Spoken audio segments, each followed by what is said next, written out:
اب جہاں بھی چلے جائیں لوگ چاہتے ہیں کہ ہمارے معاشرے میں لوگ سکون کی زندگی اختیار کریں، لوگوں کو تکلیف نہ ہو۔ تو تکلیف سے بچنے کے لیے ہر معاشرے نے مختلف قسم کے قوانین کو لاگو کیا ہے، ان قوانین کی پابندی کرتے رہتے ہیں۔ لیکن یہ بات یاد رکھے کہ جتنا زور اچھے اخلاق پہ اسلام نے دیا ہے اتنا زور باقی کسی معاشرے نے نہیں دیا۔ حضور صلی اللہ علیہ وسلم نے ایک مقام پہ فرمایا انما بعثت لأتمم مکارم الاخلاق، کہ اللہ رب العزت نے مجھے بھیجا ہی اس مقصد کے لیے ہیں تاکہ میں اخلاق حمیدہ کی تکمیل کر سکوں۔ یعنی حضور صلی اللہ علیہ وسلم اپنی نبوت کے بنیادی مقصد کو اخلاق حمیدہ کی تکمیل بتا رہے ہیں، جس سے پتہ چلتا ہے کہ اسلام نے اچھے اخلاق کو کتنی اہمیت دی ہے۔ اور معزز سامعین، یہ بات یاد رکھے، آپ لوگوں کے علم میں ہے اور آپ کے مشاہدہ میں ہے کہ بعض چیزیں ایسی ہوتی ہیں جو وزن کے لحاظ سے، جسامت کے لحاظ سے تو بہت چھوٹی ہوا کرتی ہے، لیکن ان کا وزن بڑا ہوا کرتا ہے۔ اب لوہے کو دیکھ لے، پتھر کو دیکھ لے، ان کی جسامت چھوٹی ہو تب بھی اس میں وزن زیادہ ہوتا ہے، بڑا ہو تو اس کا وزن اور بڑھ جاتا ہے۔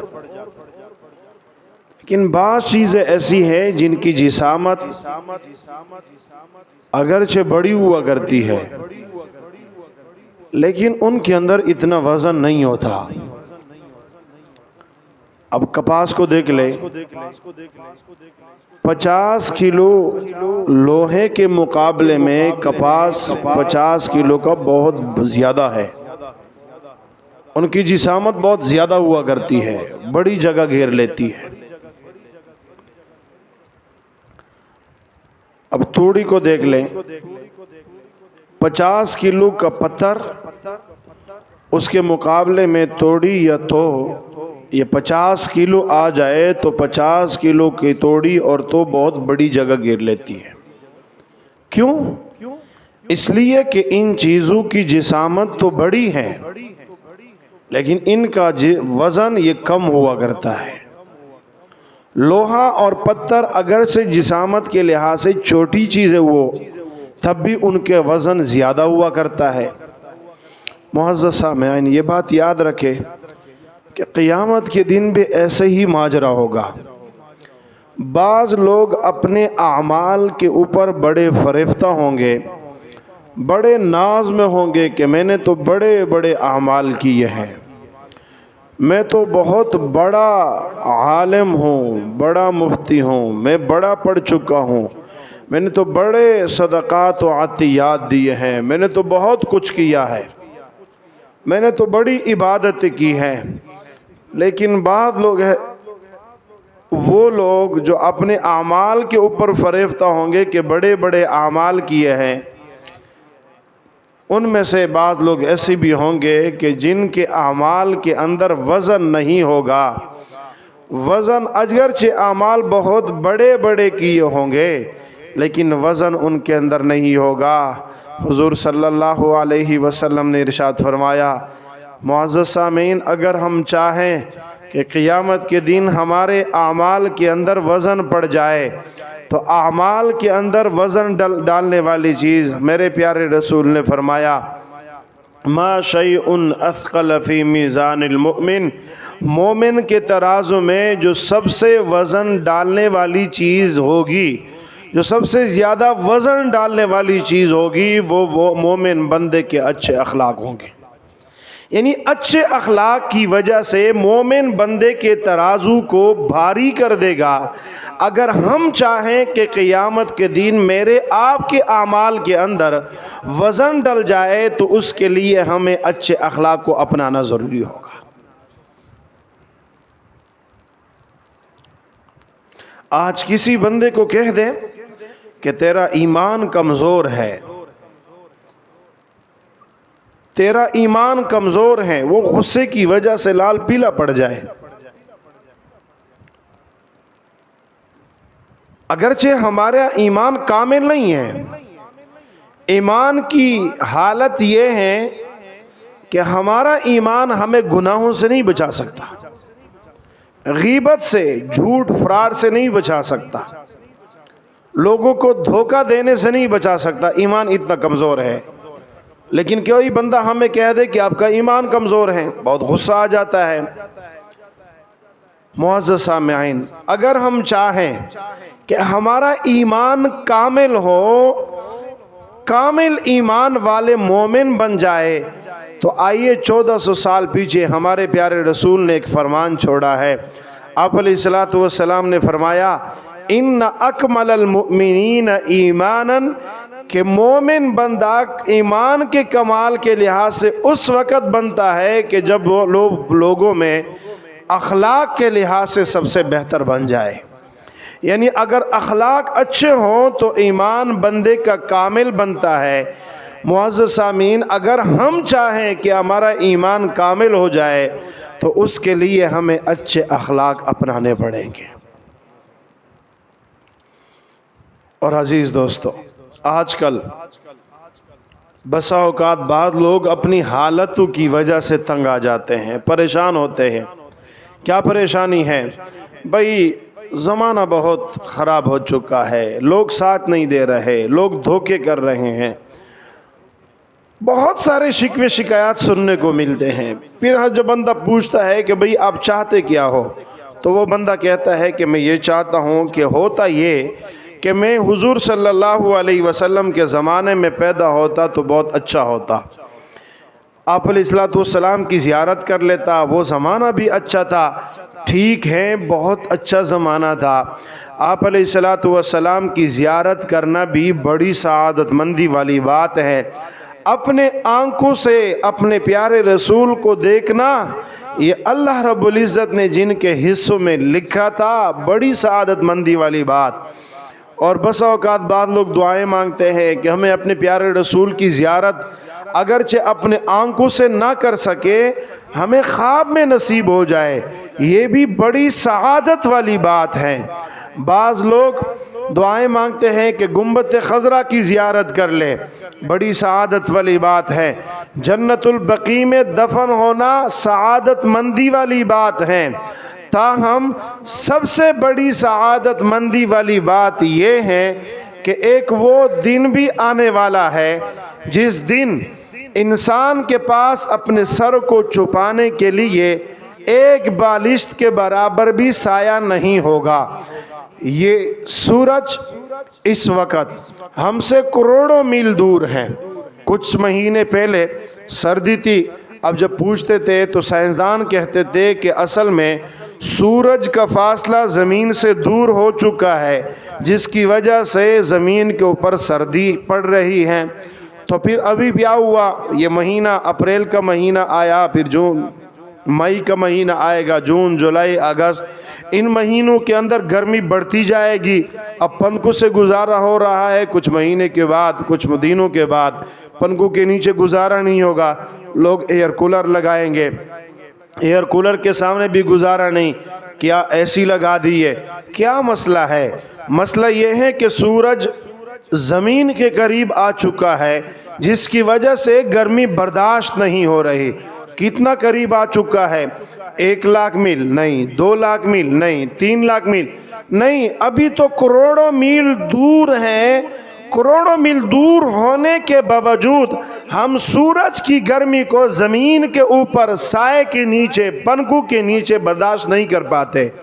وہ دن بھی آنے والا ہے جس دن یہ سورج لاکھوں میل نہیں، کروڑوں میل نہیں، ہزاروں میل نہیں، سینکڑوں نہیں، یہ چند گزو کے حساب سے ایک بالشت ایک ہاتھ کے برابر یا اس سے کچھ اوپر یہ ہمارے سروں کے قریب آ چکا ہوگا، اور یہ سب زمین ساری پیتل کی بن چکی ہوگی، اور ہر بندہ نفس نفسی کے عالم میں وہ پڑ چکا ہوگا، ہر بندے کو اپنی جان کی پڑی ہوئی ہوگی۔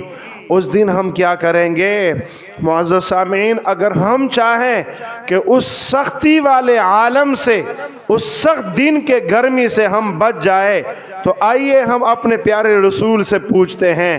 حضور صلی اللہ علیہ وسلم نے ارشاد فرمایا کہ قیامت کے دن اللہ بعض خوش نصیب لوگوں کو عرش کے سائے کے نیچے جگہ عطا فرمائیں گے۔ اس دن لوگوں کے پاس ایک بالشت کے برابر بھی اپنے سروں کو ڈھانپنے کا سایہ نہیں ملے گا۔ بعض ایسے لوگ ہوں گے جن کو اللہ عرش کے سائے کے نیچے رکھے گا، ان میں سے ایک وہ خوش نصیب بندہ بھی ہوگا۔ حضور نے فرمایا ان من احبکم الی واقربکم منی مجلسا یوم القیامت احاسنکم اخلاقا، کہ قیامت کے دن میرا سب سے زیادہ قریبی وہ بندہ ہوگا جس بندے کے اخلاق سب سے زیادہ اچھے ہوں گے۔ اگر اخلاق سب سے زیادہ اچھے ہوں گے تو اللہ رب العزت اس سختی والے دن میں بھی ہمیں اپنے پیارے رسول صلی اللہ علیہ وسلم کے قرب و جوار میں جگہ نصیب فرمائیں گے، ہم گرمی کی شدت سے بچ جائیں گے۔ معزز سامعین، حضرت عبداللہ بن سلام رضی اللہ تعالیٰ عنہ فرماتے ہیں کہ ایک مرتبہ مدینہ منورہ میں بات پھیل گئی کہ مکہ مکرمہ کا ایک شخص ہے، وہ انہوں نے نبوت کا دعویٰ کیا۔ پھر وہ دن بھی آ گیا کہ جس دن وہ مدینہ منورہ میں تشریف لے کے آ گئے۔ جب مدینہ منورہ میں تشریف لے کے آ گئے تو میں بھی اس مجلس میں شریک ہوا۔ حضرت عبداللہ بن سلام یہودیوں کے بہت بڑے عالم ہیں، وہ فرماتے ہیں ان جفل الناس علیہ، کہ رسول اللہ صلی اللہ علیہ وسلم پہ لوگ ارد گرد جمع ہو چکے تھے۔ فکنت فی من انجفل، میں بھی انہی میں تھا کہ جن کے جو لوگ جمع تھے۔ تو میری پہلی نظر جب میرے پیارے نبی صلی اللہ علیہ وسلم پہ پڑی تو میرے دل نے گواہی دی انہو لیس بوجہ کذاب، یہ چہرہ کسی جھوٹے شخص کا چہرہ نہیں ہو سکتا۔ میں ایمان لے کے آ گیا۔ رسول اللہ صلی اللہ علیہ وسلم نے مدینہ والوں کے نام ایک پیغام سنایا، مدینہ والوں کے نام نہیں بلکہ پوری انسانیت کے نام ایک پیغام سنایا۔ اب معزز سامعین، یہ وہ پیغام تھا جو رسول اللہ صلی اللہ علیہ وسلم نے سب سے اول اپنے خطبے میں ارشاد فرمایا۔ لوگ جب کسی بستی میں جاتے ہیں، کسی علاقے میں جاتے ہیں، کسی سے ملاقات کے لیے جاتے ہیں، اپنے آنے کی وجہ بتاتے ہیں۔ ہمارے پیارے رسول نے اپنے آنے کی وجہ بتائی۔ کیا وجہ تھی؟ فرمایا یا ایھا الناس، اے لوگو افشوا السلام، تم سلام پھیلاؤ، وَأَطْعِمُوا الطَّعَامَ، تم ایک دوسرے کو کھانا کھلایا کرو، وَصِلُوا الْأَرْحَامَ، اور رشتہ داریوں کو جوڑا کرو، رشتہ داریوں کو توڑا نہ کرو، وَصَلُّوا وَالنَّاسُ بِالنِّيَامِ، اور جب لوگ سو رہے ہو اس وقت آپ لوگ اللہ کے دربار میں حاضری دے کر نماز پڑھا کرو، نماز پڑھا کرو۔ اب اللہ کے رسول نے سب سے اول فرمایا افشوا السلام، ایک دوسرے کو سلام کیا کرو۔ سلام کہنا ہر اٹھنے جانے والا بندہ بیٹھے والے آدمی کے اوپر سلام کریں، کھڑا آدمی بیٹھے ہوئے کے اوپر کرے، جو گاڑی میں چل رہا ہو وہ پیادہ کے اوپر کرے، جو بیٹھا ہوا ہو گھر میں بیٹھا ہو یا کہیں پہ تو اس کو بندہ جائے تو سلام کرے، جب رخصت ہو تو سلام کرے۔ یہ سلام پھیلاؤ۔ رسول اللہ صلی اللہ علیہ وسلم نے فرمایا کہ سلام کیا کرو، وَأَطْعِمُوا الطَّعَامَ، اور ایک دوسرے کو کھانا کھلایا کرو۔ کھانا کھلانا یہ بندے کے بخل کے بیماری کو نکال دیتا ہے، اور ایک دوسرے کو کھلانا، ایک دوسرے کو دینا، لینے کی عادت نہ بنائے، دینے کی عادت بنائے۔ جب ایک دوسرے کو دو گے تو اس سے محبتیں بڑھتی ہیں، کھانا کھلانے سے محبتیں بڑھتی ہیں۔ اب بسا اوقات بعض لوگ کہتے ہیں فلاں بندے سے میرے دل میں بڑا بغض ہے، میں چاہتا ہوں کہ اس بندے کا بغض میرے سینے سے نکل جائے، اور یہ ایسی گندی بیماری ہے جس بندے کے اندر آ جاتی ہے تو سینے سے نکلتی نہیں ہے، وہ ہر وقت غصے میں رہتا ہے اور ہر وقت اس کے لیے پلاننگ بناتا ہے اور سوچتا ہے کہ میں اس کو گولی ماروں، اس کو میں آگ میں پہن دوں۔ یعنی ایمان والوں کے بارے میں ایسے سوچ رکھنا بندے کے لیے ہلاکت کا ذریعہ ہے۔ اب اس بغض و عداوت کو ہم کیسے نکالیں؟ حضور نے فرمایا تحادو تحابو، تم ایک دوسرے کو ہدیہ دیا کرو، ایک دوسرے سے محبت بڑھ جائے گی۔ جب ہدایہ ملتے ہیں، ایک دوسرے کو کھانا کھلایا جاتا ہے تو اس سے نفرتیں ختم ہوتی ہیں، محبتیں بڑھتی ہیں۔ وصلوا الارحام، اور تیسرا پیغام سنایا کہ صلہ رحمی کیا کرو، قطع رحمی نہ کرو، رشتہ داریوں کو جوڑا کرو، رشتہ داریوں کو توڑا نہ کرو۔ اور یہ رشتہ داری حضور صلی اللہ علیہ وسلم نے فرمایا کہ اللہ رب العزت نے ارشاد فرمایا کہ رحم رحمان یہ اللہ رب العزت کی صفت ہے، اور رحم یہ اس جگہ کو کہتے ہیں جہاں پہ انسان بنتا ہے، اور اسی سے صلہ رحمی نکلی ہے، رحم رشتہ نکلا ہے، اور اسی رشتے کے بارے میں اللہ نے اس کو اپنے صفت سے نکالا ہے، اپنے صفت کا نام اس کو دیا، اور پھر فرمایا کہ جو اس رشتے کو توڑے گا، جو بندہ بھی آپس کی رشتہ داریوں کو توڑے گا میں اس بندے کو توڑ کے رکھوں گا، اور جو بندہ رشتہ داری کو جوڑے گا میں اس کو اپنے ساتھ ملا کے رکھوں گا۔ آج لوگ کہتے ہیں میری دعائیں قبول نہیں ہوتی، میرا فلاں مسئلہ حل نہیں ہو رہا، فلاں نہیں ہو رہا۔ اب کبھی بندہ اپنی بیوی کے ساتھ لڑ چکا ہے، بھائیوں کے ساتھ لڑ چکا ہے، رشتہ داروں کے ساتھ لڑ رہا ہے، ہر وقت رشتہ داریوں کو توڑنے کی پلاننگ بناتا ہے، اور ادھر سے کہتے ہیں میرے مشکلات حل نہیں ہو رہے۔ معزز سامعین، ایسے حل نہیں ہونے۔ آپ اللہ کے خلاف اعلان جنگ بھی کرے اور ادھر سے آپ کے معاملات بھی درست ہو جائے، سدھر جائے، اس طرح نہیں ہوتا۔ اللہ کے رسول نے فرمایا کہ رشتہ داریوں کو جوڑنا ہوتا ہے، اور ایک حدیث مبارکہ میں حضرت عقبہ بن عامر رضی اللہ کو حضور نے فرمایا کہ جو بندہ آپ سے توڑے اس سے جوڑ کے رکھ۔ ہم کیا کہتے ہیں؟ ہم کہتے ہیں کہ میں اگر وہ میرے ساتھ جوڑے گا، سلام کرے گا، میں بھی کروں گا، اگر وہ نہیں کرتا تو میں نے بھی نہیں کرنا۔ ارے بھائی، اگر وہ نہیں کرے گا اور تو بھی نہیں کرے گا یہ تو رشتہ داری توڑنا ہے، اور اگر وہ کرے گا تب آپ کرو گے تو یہ تو برابری ہو گئی، یہ تو بدلہ ہو گیا۔ صلہ رحمی اور رشتہ داری کو جوڑنا یہ نام ہی اس چیز کا ہے کہ وہ آپ سے نہ بولے تب بھی آپ بولے، وہ آپ سے توڑ کے رکھے تب بھی آپ جوڑ کے رکھ، وہ آپ سے بھاگے تب آپ اس کے پیچھے بھاگے، اس کو اپنے ساتھ پکڑ لے، سلام کریں۔ ہاں، ایک بندہ ایسے ہے کہ وہ بالکل آپ سے بولنا بھی نہیں چاہتا، لیکن آپ نے اسلامی اخوت کو برقرار رکھنا ہے، اسی کو صلہ رحمی کہتے ہیں، رشتہ داری جوڑنا کہتے ہیں۔ سل من قطعک واعف عمن ظلمک، جو آپ پہ ظلم کرے اس کو معاف کر دے۔ ہمارے ہاں کیا ہوتا ہے کہ اینٹ کا جواب پتھر سے دوں گا، اینٹ کا جواب اینٹ سے دوں گا، اینٹ کا جواب پتھر سے دوں گا۔ یہ نہیں ہے اسلام کا سبق۔ اسلام کا سبق یہ ہے کہ جو آپ کو اوپر ظلم کرے اس کو معاف فرمائے۔ وَأَعْرِضْ محمد اساءک، اور جو آپ سے برائی کرے، برائی کا معاملہ برتے تو اسے آپ اعراض کرے۔ یعنی اگر آپ کے ساتھ کوئی برائی کرنے کے اوپر اتر آئے تو آپ اس کے مقابلے میں نہ آئیں، بلکہ آپ اس کے برائی سے اپنے آپ کو بچا کے، ایسے نہ ہو کہ آپ بھی مقابلہ آرائی کے اوپر آ جائے۔ معزز سامعین، یہ حضور صلی اللہ علیہ وسلم کا پہلا سبق ہے۔ وصلوا الارحام کی رشتہ داریوں کو جوڑا کرے۔ وصلوا والناس بالنیام، اور جب لوگ سو رہے ہو اس وقت آپ کو چاہیے کہ آپ نماز پڑھا کریں۔ اب اس وقت کے معاشرے کا مسلمان ایک چیز کے اوپر عمل کر کے اپنے آپ کو بڑا نیک سمجھتا ہے۔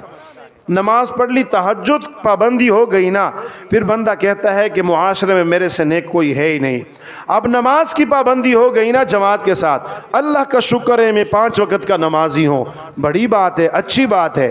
کوئی بندہ نوافل پڑھ لے، کہتا ہے میں تو بڑا نفل کا پابند ہوں، نفل روزوں کا پابند ہوں، زکوٰۃ دیتا ہوں، حج کرتا ہوں اور جہاد کے اندر حصہ لیتا ہوں، یہ سب سے بڑا مجاہد معاشرے میں بنا پھرتا ہے۔ معزز سامعین، یہ اسلام کا کا ایک شعبہ ہے جس کے بارے میں حضور نے سب سے اول اعلان میں ایک ہی اشارہ کیا. اگر آپ اس حکم پہ توجہ کریں، یہ 4 نکاتی پیغام ہیں. یا ایھا الناس، یہ نہیں فرمایا یا اہل جزیرت العرب، اے عرب کے باشیوں.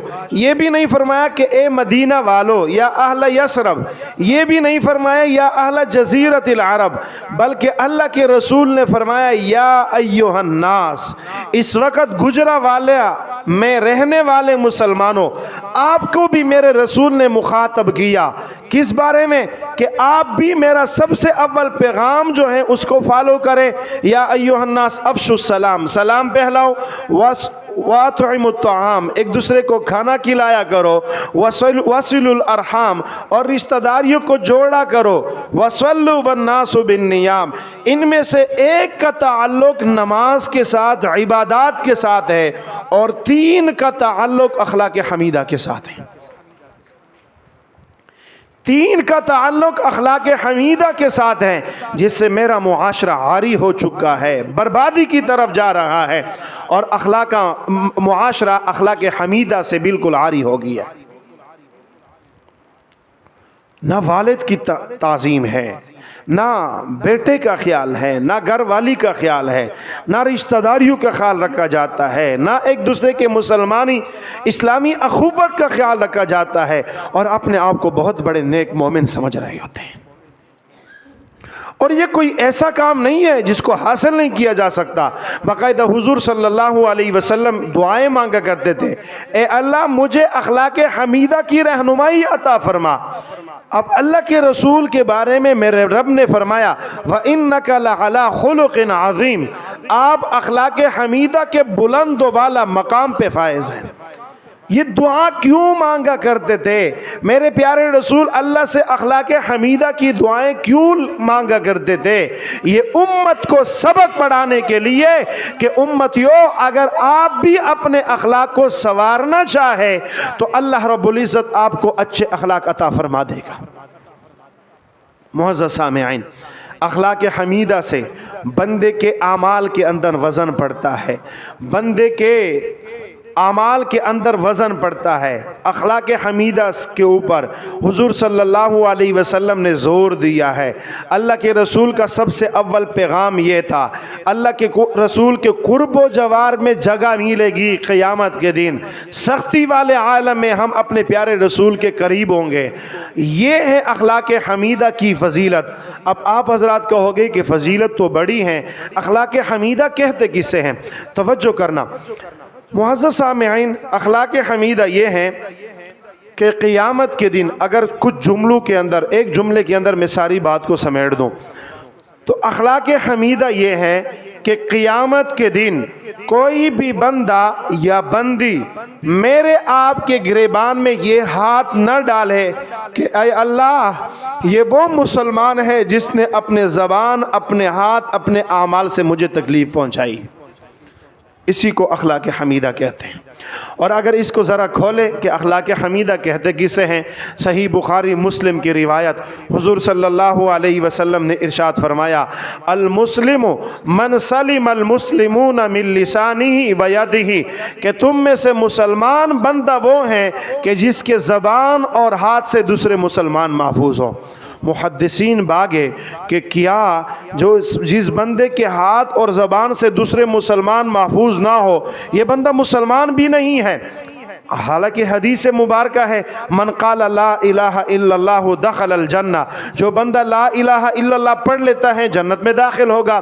تو جواب دیا کہ نہیں، اس حدیث مبارکہ یہ بالکل صحیح روایت ہے، بخاری مسلم کی روایت، پکی ٹھکی بات ہے.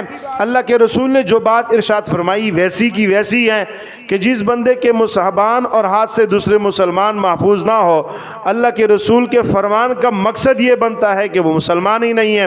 محدثین نے کہا کہ نہیں، اس سے مراد یہ ہے کہ وہ بندہ کامل مومن نہیں ہے. کیا نہیں ہے؟ کامل مومن نہیں ہے. علامہ انور شاہ کشمیری رحمہ اللہ فرماتے کہ نہیں، ہمارے پیارے رسول ایک بات کے اوپر زور دے رہے ہیں.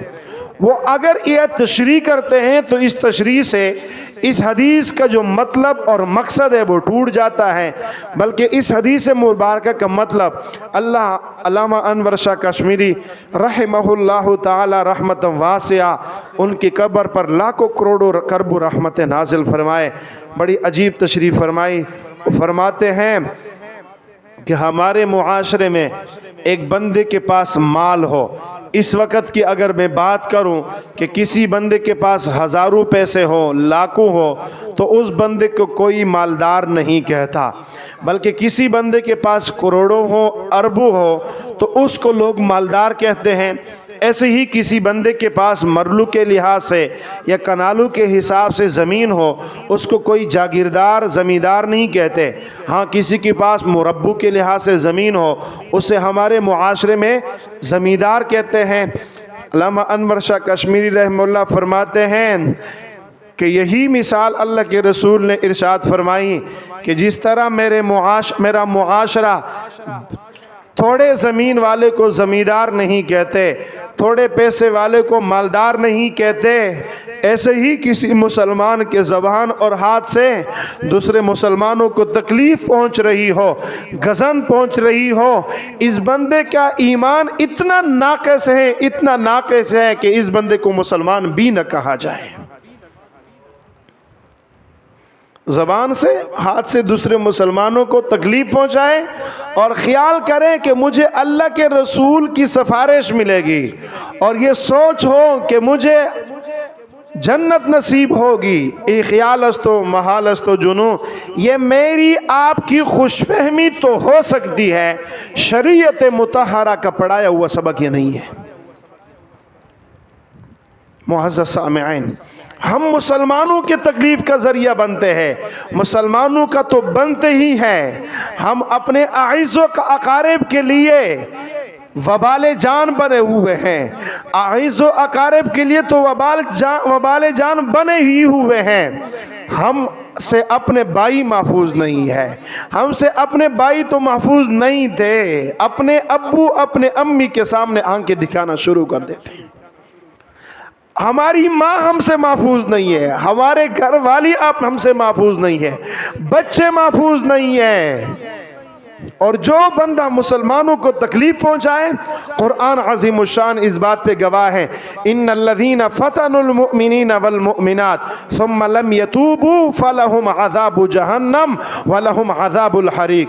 جو لوگ ایمان والے مردوں کو اور ایمان والی خواتین کو تکلیف پہنچاتے ہیں، آزمائش میں ڈال لیتے ہیں، پھر وہ توبہ نہیں کرتے، ایسے لوگوں کے لیے جہنم کا عذاب ہے، وَلَهُمْ عَذَابُ الْحَرِيقِ، اور ایسے لوگوں کے لیے جلانے والا عذاب ہے۔ معزز سامعین، ہم مسلمانوں کے لیے تکلیف کا ذریعہ نہ بنے، مصیبت کا ذریعہ نہ بنے، اور یہ شریعت مطہرہ میں جو بندہ دوسرے مومن بندے کے آرام اور سکھ کا ذریعہ بنتا ہے، شریعت مطہرہ اس کو بڑی ویلیو دیتا ہے، بڑا مقام دیتا ہے، اور باقاعدہ حضور صلی اللہ علیہ وسلم نے ارشاد فرمایا الحیاء شعبۃ من الایمان، کہ حیا ایمان کا شعبہ ہے، اور آگے جا کے فرمایا کہ کوئی بندہ راستے سے کوئی چیز ہٹا دیتا ہے، یہ بھی ایمان کا ایک شعبہ ہے، یعنی تکلیف دہ چیز کو راستے سے ہٹا دینا یہ ایمان کا حصہ اللہ کے رسول صلی اللہ علیہ وسلم نے بتایا ہے۔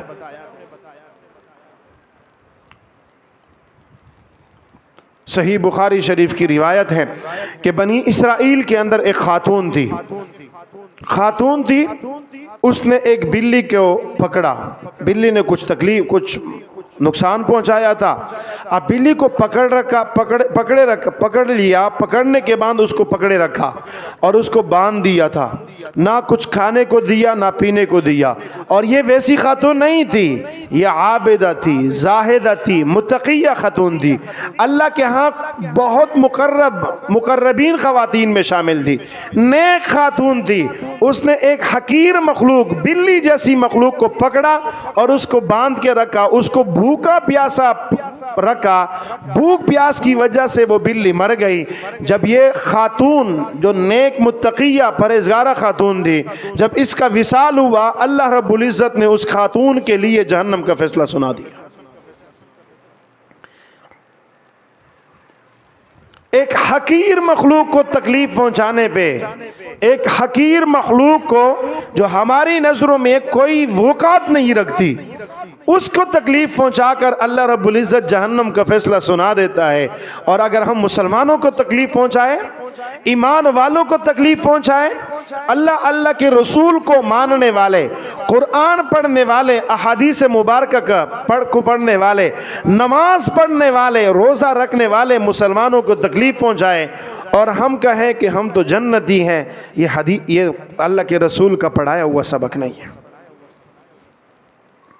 اور معزز سامعین، ہم مسلمانوں کے آرام کا ذریعہ بنے، سکون کا ذریعہ بنے۔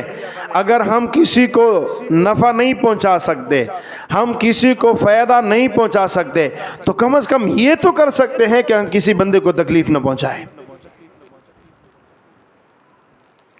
صحیح بخاری کی یہ بھی روایت ہے، بالکل صحیح روایت۔ اللہ کے رسول نے فرمایا کہ بنی اسرائیل کے اندر ایک بندہ تھا، وہ راستے سے گزر رہا تھا،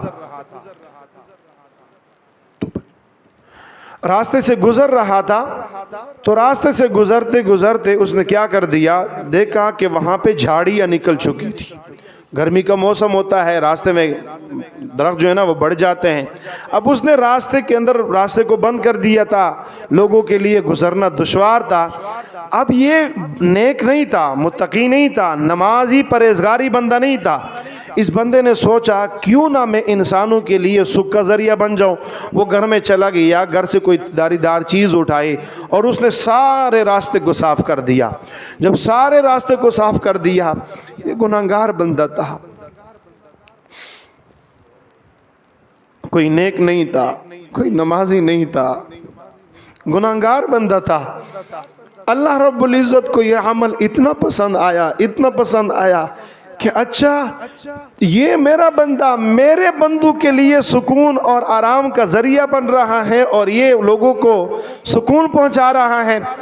اللہ رب العزت کو یہ عمل اتنا پسند آیا، اللہ کے رسول فرماتے ہیں فَشَكَرَ اللَّهُ لَهُ فَغَفَرَ لَهُ، اللہ نے اس عمل کی وجہ سے اس کی قدردانی کر کے اللہ نے اس کو جنت عطا فرما دی، مغفرت کا اعلان کر دیا۔ اور معزز سامعین، ہم دوسرے لوگوں کے اوپر مہربان بن جائے، لوگوں کے لیے نفع رسانی کا ذریعہ بن جائے، لوگوں کے لیے ان کے سکھ اور آرام کا ذریعہ بن جائے۔ حدیث مبارکہ میں ہے، ایک حدیث مبارکہ ہے جس کو حدیث مسلسل بالاولیت کہتے ہیں۔ مسلسل بالاولیت حدیث وہ ہیں کہ ایک شاگرد آیا استاذ کے پاس، استاذ نے سب سے اول وہ حدیث مبارکہ پڑھا دی۔ حضور صلی اللہ علیہ وسلم کی صحبت میں ایک صحابی آئے، اللہ کے رسول نے سب سے اول وہ روایت سنا دی۔ پھر اس صحابی کے پاس جو سب سے اول شاگرد آئے، اس صحابی نے بھی اس شاگرد کو وہی سبق سب سے اول پڑھایا۔ اس شاگرد کے پاس اور شاگرد آیا، اس استاد نے اس شاگرد کو وہی سبق پڑھایا۔ امت میں اسی طرح یہ حدیث چلتی آ رہی ہے۔ اس حدیث کو مسلسل بالاولیت کہتے ہیں کہ جب بھی شاگرد استاذ کے پاس سب سے اول سبق پڑھتا ہے تو استاذ سب سے اول وہ حدیث پڑھا دیتا ہے۔ اس حدیث کو مسلسل بالاولیت کہتے ہیں، اور یہ امت میں اللہ کے رسول کے زمانے سے، اللہ کے نبی کی صحبت سے اس وقت سے لے کر آج تک وہ حدیث آ رہی ہے۔ وہ حدیث کون سی ہیں؟ وہ ہیں ارحموا من فی الارض یرحمکم من فی السماء، کہ لوگوں تم زمین والوں کے اوپر رحم کرو، آسمان والا تمہارے اوپر رحم کرے گا۔ اگر ہم زمین والوں کے اوپر مہربان بن جائے تو اللہ رب العزت کی مہربانی ہمارے اوپر ہوگی۔ معاشرے کو دیکھو، ہم اللہ رب العزت سے دو بڑی امیدیں رکھتے ہیں، ہم بڑی توقعات رکھ رہے ہیں۔ ہم کہتے ہیں کہ او بھائی مسلمانوں کے اوپر تکالیف ہیں، مسلمانوں کے اوپر مصیبتوں کا دورہ ہے۔